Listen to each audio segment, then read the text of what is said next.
thinh na lam pui no tin mun tin thim na run sang belin hun ka mang chen le rul tam tak le zir tir tu chen khatin ipa tu amana ti in an min don kapa chu mo kadam na ani ka in kim ma in kim chu ka tur aya ashin na chen chan ngom chung ei chung mo ka pa lo ni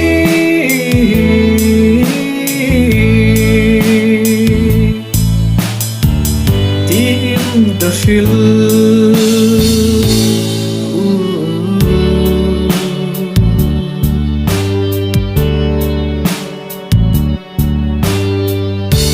narun sana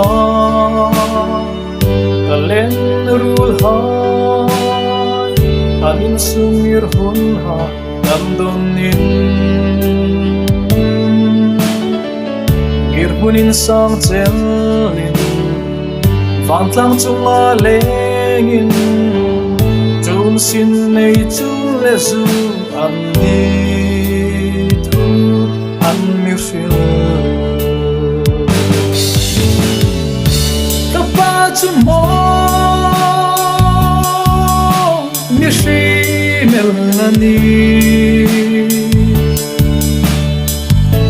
a ming ma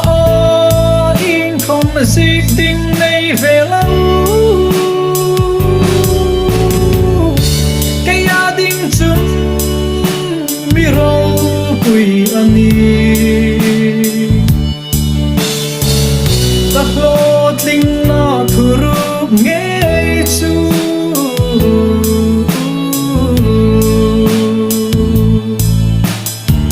tin da shil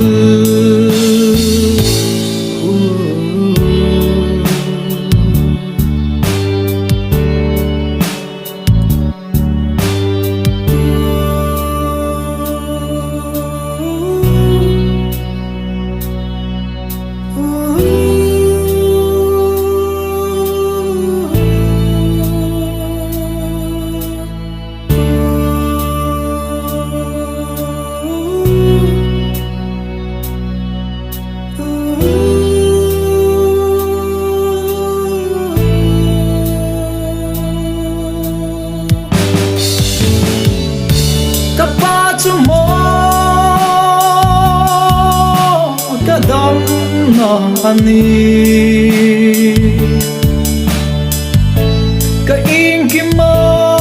in kim chu ka tur aya